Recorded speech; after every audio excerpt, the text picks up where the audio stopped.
Chapter 9. What Lucy Saw. Susan and the two boys were bitterly tired with rowing before they rounded the last headland and began the final pull up Glasswater itself, and Lucy's head ached from the long hours of sun and the glare on the water. Even Trumpkin longed for the voyage to be over. The seat on which he sat to steer had been made for men, not dwarfs, and his feet did not reach the floorboards, and everyone knows how uncomfortable that is even for 10 minutes. And as they all grew more tired, their spirits fell. Up till now, the children had only been thinking of how to get to Caspian. Now they wondered what they would do when they found him, and how a handful of dwarfs and woodland creatures could defeat an army of grown-up humans. Twilight was coming on as they rode slowly up the windings of Glasswater Creek, a twilight which deepened as the banks drew closer together and the overhanging trees began almost to meet overhead.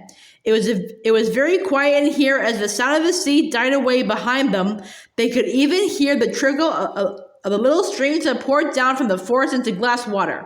They went ashore at last, far too tired to attempt lighting a fire, and even a supper of apples, though most of them felt that they never wanted to see an apple again, seemed better than trying to catch or shoot anything. After a little silent munching, they all huddled down together in the moss and dead leaves between four large beech trees.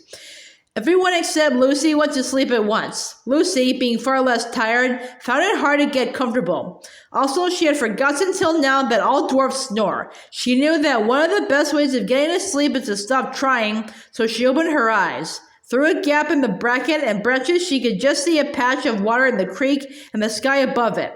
Then, with a thrill of memory, she saw again, after all those years, the bright Narnian stars. She had once known them better than the stars of our own world, because as a queen in Narnia, she had gone to bed much later than as a child in England. And there they were. At least 3 of the summer constellations could be seen from where she lay: the ship, the hammer, and the leopard. Dear old leopard, she murmured happily to herself. Instead of getting drowsier, she was getting more awake, with an odd nighttime, dreamish kind of wakefulness. The creek was growing brighter. She knew now that the moon was on it, though she couldn't see the moon. And now she began to feel that the whole forest was coming awake like herself. Hardly knowing why she did it, she got up quickly and walked a little distance away from their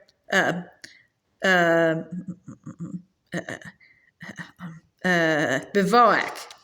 "This is lovely," said Lucy to herself. It was cool and fresh. Delicious smells were floating everywhere. Somewhere close by, she heard the twitter of a nightingale beginning to sing, then stopping, then beginning again. It was a little later ahead. She went toward the light and came to a place where there were fewer trees and whole patches or pools of moonlight, but the moonlight and the shadows so mixed that you could hardly be sure where anything was or what it was. At the same moment,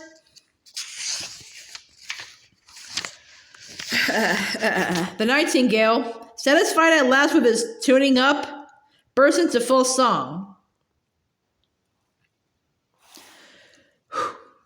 Lucy's eyes began to grow accustomed to the light, and she saw the trees that were nearest her more distinctly. A great longing for the old days when the trees could talk in Narnia came over her. She knew exactly how each of these trees would talk if only she could wake them, and what sort of human form it would put on. She looked at a silver birch. It would have a soft, showery voice and would look like a slender girl with hair blown all about her face and fond of dancing. She looked at the oak. He would be a wizened but hearty old man with a frizzled beard and warts on his face and hands and hair growing out of the warts. She looked at the beech under which she was standing. She would be the best of all. She would be a gracious goddess, smooth and stately, the lady of the wood. "Oh, trees, trees, trees," said Lucy, though she had not been intending to speak at all. "Oh, trees, wake, wake, wake. Don't you remember it? Don't you remember me? Dryads and hamadryads? Come out, come to me." Though there was not a breath of wind, they all stirred about her. The rustling noise of the leaves was almost like words. The nightingale stopped singing as if to listen to it. Lucy felt that at any moment she would begin to understand what the trees were trying to say, but the moment did not come. The rustling died away. The nightingale resumed its song. Even in the moonlight, the wood looked more ordinary again. Yet Lucy had the feeling, as you sometimes have when you are trying to remember a name or a date and almost get it, but it vanishes before you really do, that she had just missed something, as if she had spoken to the trees a split second too soon or a split second too late, or used all the right words except one, or put in one word that was just wrong. Quite suddenly, she began to feel tired. She went back to the bivouac, snuggled down between Susan and Peter, and was asleep in a few minutes. It was a cold and cheerless waking for them all next morning, with a great twilight in the wood, for the sun had not yet risen, and everything damp and dirty. "Apples, hi-ho," said Trumpkin with a rueful grin. "I must say you ancient kings and queens don't overfeed your courtiers." They stood up and shook themselves and looked about. The trees were thick, and they could see no more than a few yards in any direction. "I suppose your majesties know the way all right," said the dwarf. "I don't," said Susan. "I'd never seen these woods in my life before. In fact, I thought all along that we ought to have gone by the river." "Then I think you might have said so at the time," answered Peter with pardonable sharpness. "Oh, don't take any notice of her," said Edmund. "She always is a wet blanket. You've got that pocket compass of yours, Peter, haven't you? Well then, we're as right as rain. We've only got to keep on going northwest. Cross the little river, the what do you call it? The Rush?" "I know," said Peter. "The one that joins the big river at the fords of Baruna, or Baruna's Bridge, as the DLF calls it. That's right. Cross it and strike uphill, and we'll be at the stone table, Aslan's How, I mean, by 8 or 9 o'clock. I hope King Caspian will give us a good breakfast." "I hope you're right," said Susan. "I can't remember all that at all." "That's the worst of girls," said Edmund to Peter and the dwarf. "They never carry a map in their heads." "That's because their heads have something inside them," said Lucy. At first, things seemed to be going pretty well. They even thought they had struck an old path, but if you know anything about woods, you will know that one is always finding imaginary paths. They disappear after about 5 minutes, and then you think you have found another, and hope it is not another but more of the same one, and it also disappears, and after you have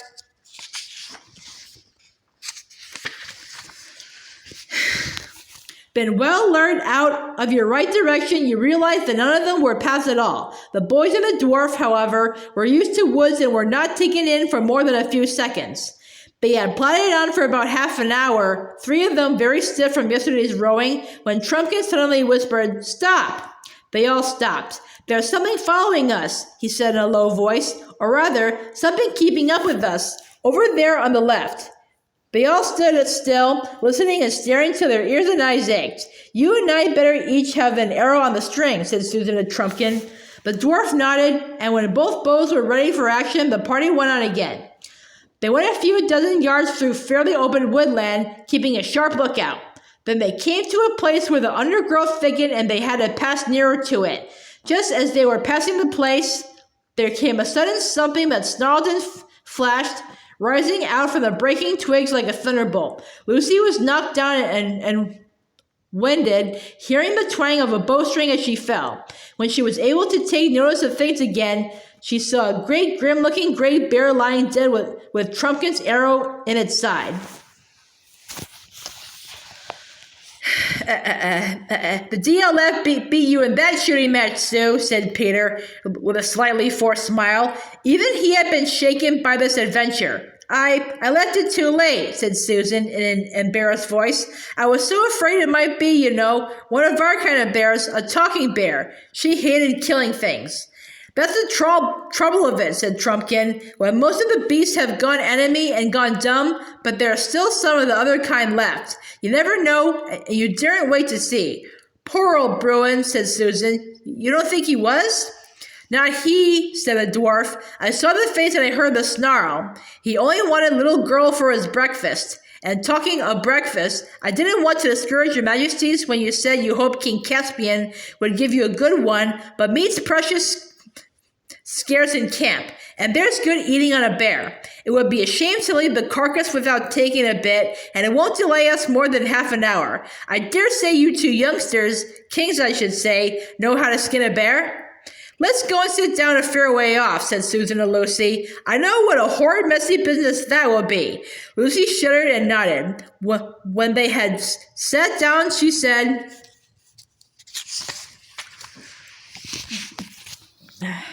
Such a horrible idea has come into my head, Sue. What's that?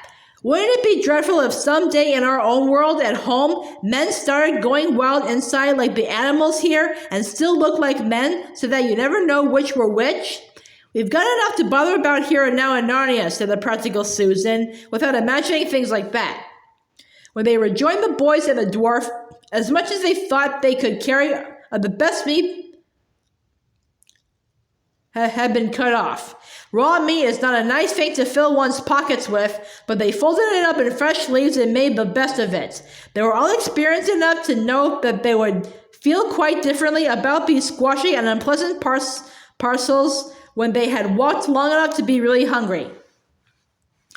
On they trudged again, stopping to wash 3 pairs of hands that needed it in the first stream they passed, until the sun rose and the birds began to sing, and more flies than they wanted were buzzing in the bracken. The stiffness from yesterday's rowing began to wear off. Everybody's spirits rose. The sun grew warmer, and they took their helmets off and carried them.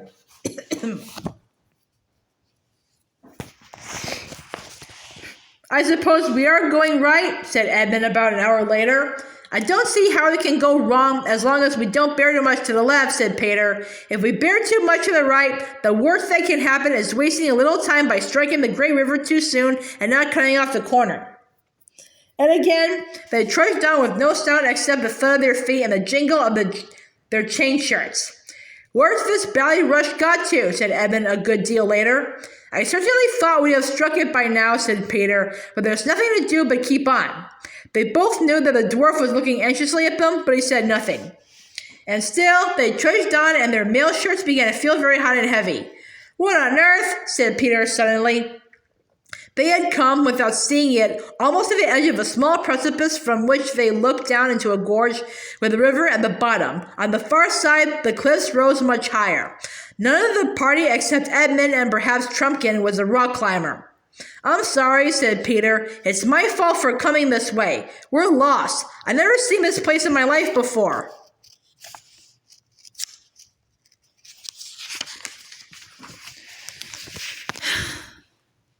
The dwarf gave a low whistle between his teeth. Oh, do let's go back and go to the other way, said Susan. I knew all along we'd get lost in these woods. Susan, said Lucy reproachfully, don't nag at Peter like that. It's so rotten, and he's doing all he can. And don't you snap at Sue like that either, said Edmund. I think she's quite right. Tubs and tortoise shells, exclaimed Trumpkin. If we got lost coming, what chance have we of finding our way back? And if we're to go back to the island and begin all over again, even supposing we could, we might as well give the whole thing up. Miraz will have finished with Caspian before we get there at that rate. You think we ought to go on, said Lucy. I'm not sure the High King is lost, said Trumpkin. What's to hinder this river being the rush? Because the rush is not in a gorge, said Peter, keeping his temper with some difficulty. Your Majesty says is, replied the dwarf, but oughtn't you say was? You to say was? You knew this country hundreds, it may be 1,000 years ago.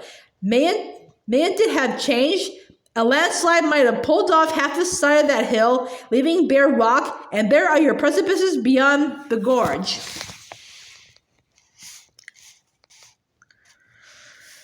Then the rush might go on deepening its course year after year till you get the little precipices this side. Or there might have been an earthquake or anything. I never thought of that, said Peter. And anyway, continued Trumpkin, even if this is not the rush, it's flowing roughly north, and so it must fall into the Great River anyway. I think I passed something that might have been it on my way down. So if we go downstream to our right, we'll hit the Great River. Perhaps not so high as we hoped, but at least we'll be no worse off than if you come my way. Trumpkin, you're a brick, said Peter. Come on then, down this side of the gorge. Look, cried Lucy. Where? What? Asked everyone. The lion, said Lucy. Aslan himself. Didn't you see? Her face had changed completely and her eyes shone. Do you really mean? Began Peter.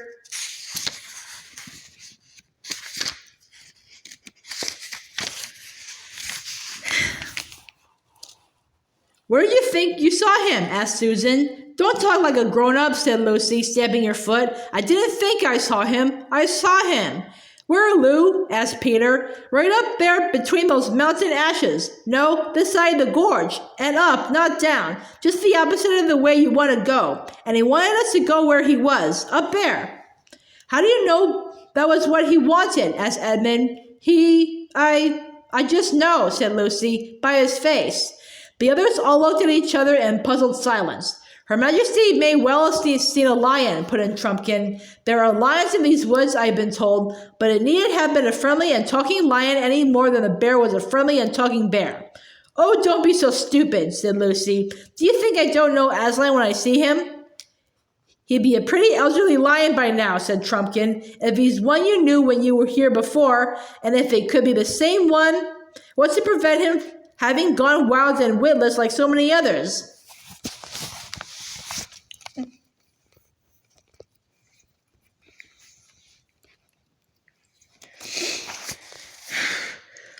Lucy turned crimson, and I think she would have flown at Trumpkin if Peter had not laid his hand on her arm. The DLF doesn't understand. How could he? You must just take it, Trumpkin, that we do really know about Aslan, a little bit about him, I mean, and you mustn't talk about him like that again. It isn't lucky for one thing, and it's all nonsense for another. The only question is whether Aslan was really there. But I know he was, said Lucy, her eyes filling with tears. Yes, Lou, but we don't, you see, said Peter.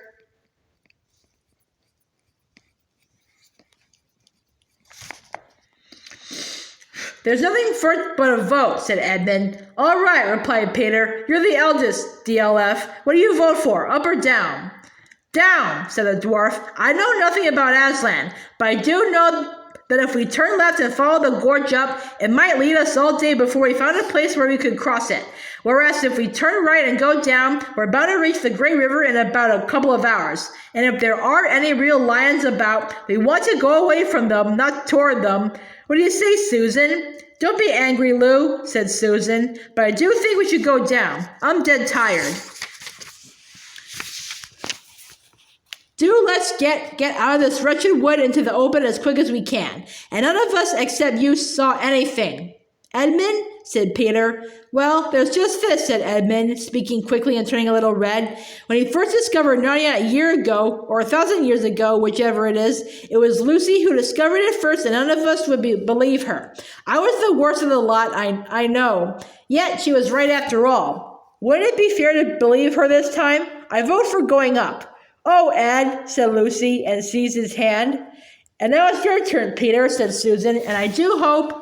Oh, shut up and let a chap think, interrupted Peter. I'd much rather not have to vote.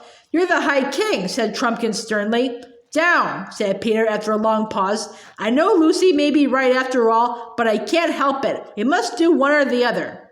So they set off to their right along the edge downstream, and Lucy came last of the party, crying bitterly.